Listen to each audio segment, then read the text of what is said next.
तपाईको कम्प्युटर तथा ल्यापटपमा तपाईले अझसम्म एन्टिभाइरस राख्नु भएको छैन र त्यो पैसा तिरेर राख्नुपर्छ भनेर तपाई चुप लाएर बस्नु भएको छ भने आउनुस् म तपाईलाई फ्रीमा तपाईको ल्यापटप अथवा कम्प्युटरमा कसरी एन्टिभाइरस राख्न सकिन्छ र तपाईलाई भाइरसहरु लाग्नबाट तपाईको कम्प्युटरलाई कसरी बचाउन सकिन्छ यसको बारेमा भिडियो लिएर आएको छौं। यदि तपाई मेरो च्यानलमा नयाँ हुनुहुन्छ भने पक्कै पनि च्यानललाई सब्स्क्राइब गरेर हामीसँग मेम्बर बन्न सक्नुहुन्छ र हामी यस्तै टेक्नोलोजी सम्बन्धी भिडियोहरु तपाईलाई नेपाली भाषामा लिएर आउने छौं।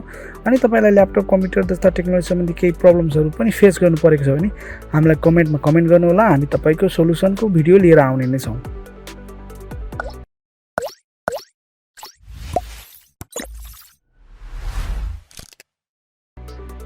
सर्वप्रथम त तपाईको कम्प्युटरमा चाहिँ यस्तो भाइरस लाग्यो भनेर बार तपाईलाई रिक्वेस्ट आउँछ, कुनै भाइरसले तपाईलाई अट्याक गरेर प्रब्लमहरु फेस गरिरहनु भएको छ। जति गर्दा पनि तपाईको चाहिँ भाइरस हटिरहेको छैन र कुनै पेन ड्राइभहरुबाट यसरी आइरहेको छ भने यसलाई हटाउनलाई कस्तो के गर्नुपर्छ भन्ने कुरो तपाईलाई देखाउन जाँदैछु। हेर्नु नि भाइरस चाहिँ सजिलैसँग जाँदैन, त्यसलाई एन्टिभाइरस राख्दा पनि हुँदैन। विन्डोजको डिफेन्डरले पनि सेक्युरिटी सिस्टमले पनि थाम्न नसक्ने भाइरसहरु पनि तपाईको कम्प्युटरमा आउन सक्छ। त्यसकारणले अब म तपाईलाई के भन्न चाहन्छु भने तपाईको क्रोम ब्राउजर खोलेर avast फ्री एन्टिभाइरस भनेर सर्च गर्न सक्नुहुन्छ। यो चाहिँ एकदम फ्री छ, तपाईले फ्री युज गर्न सक्नुहुन्छ। यसको अलिकति लिमिटेसनहरु छ, त्यो चाहिँ तपाईले युज गर्न पाउनुहुन्न पुरामा, तर तपाईले फ्री युज गर्दाखेरि तपाईको म्याक्सिमम तपाईको ल्यापटप अथवा कम्प्युटर चाहिँ सेफ छ र हुनेछ पनि। र यसलाई तपाईले युज गरेर तपाईले यसलाई डाउनलोड गर्न सक्नुहुन्छ। डाउनलोड गर्नको लागि त्यो लिंकमा क्लिक गर्नु होला, गुगलमा दिन्छ, सजिलै छ।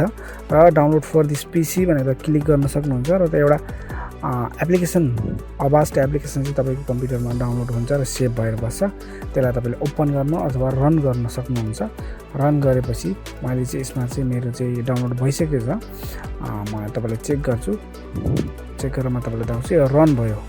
अब यसरी रन भएपछि तपाईको इन्स्टलिङ प्रोसेस हुँदैछ।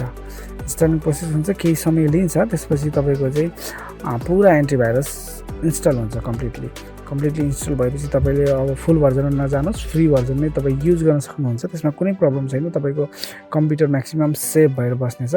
र त्यसले स्क्यानिङ गर्दैछ। स्क्यानिङ गरेर 100% पुगेपछि अर्को स्टेप हुन्छ जसमा चाहिँ तपाईको टेम्पर फाइलहरु पनि स्क्यानिङ गर्न थाल्छ। र तपाईको सिस्टम फाइल, तपाईको सी ड्राइभ, तपाईको हार्ड डिस्क र एडभान्स फंक्सनहरु पनि छ, तर त्यसको लागि पेमेन्ट गर्नुपर्ने हुन्छ। तपाईले स्किप गर्दा हुन्छ, त्यसमा कुनै प्रब्लम छैन। र यसलाई तपाईले कम्प्युटरमा रन गराउनु भए पनि तपाईले पेन ड्राइभ लगाउँदाखेरि अथवा कुनै हार्ड डिस्कहरु एक्स्ट्रा हार्ड डिस्क र तपाईले मोबाइल कनेक्ट गर्दाखेरि मोबाइलबाट पनि तपाईको कम्प्युटरमा भाइरस आउन सक्छ। त्यो भाइरसहरुबाट तपाईलाई प्रोटेक्ट गर्नेछ। र यदि भाइरस लागिहाल्यो भने भाइरस डिटेक्ट भएको छ र हटाउनुस् भनेर नोटिफिकेसन पनि आउनेछ। त्यसकारणले यो एकदम सजिलो छ तपाईले थाहा पाउनको लागि र तपाईले युज गर्नको लागि पनि युजर फ्रेन्डली नै रहेको छ। त्यसकारणले अब यो avast एन्टिभाइरस युज गरेपछि हामीले चाहिँ अब आफ्नो डेस्कटपमा रन भएर बसेको हुन्छ र त्यसपछि तपाईको ल्यापटपहरु चाहिँ सेभ भएर बस्नेछ। यदि एन्टिभाइरस तपाईले युज गर्नु भएको छैन भने तपाईको ल्यापटप त प्रब्लम मोबाइलमा चाहिँ प्रब्लमहरु फेस गर्नुपर्ने हुन्छ। हुन त हो एन्टिभाइरसहरु चाहिँ पेमेन्ट हुन्छ, मतलब पेएबल हुन्छ, यसलाई पैसा तिर्नुपर्ने हुन्छ। तर यो avast एन्टिभाइरस फ्री छ। फ्री युज गर्दाखेरि तपाईलाई म्याक्सिमम तपाईको 90% प्रब्लम्सहरु चाहिँ सल्भ हुन्छ। त्यसकारणले म यसरी फुल स्क्यानिङ गर्छु जहिले पनि मेरो कम्प्युटर खोल्नु भन्दा पहिला, युजमा गर्नु भन्दा पहिला। तपाई पनि यो ट्रिप अनि ट्रिक्सलाई अपनाउन सक्नुहुनेछ। यसरी नै हामीले चाहिँ आफ्नो कम्प्युटरलाई चाहिँ भाइरस प्रोटेक्ट बनाउन सक्नेछौँ र तपाईको कम्प्युटर सेभ भएर बस्नेछ। यदि तपाईलाई यो भिडियो राम्रो लाग्यो भने हाम्रो च्यानललाई सब्स्क्राइब गर्न सक्नुहुन्छ। हामी यस्तै टेक्नोलोजी सम्बन्धी भिडियो नेपाली भाषामा लिएर आउने नै छौँ। अहिलेको लागि बिदा हुन्छौँ। हस्त, धन्यवाद।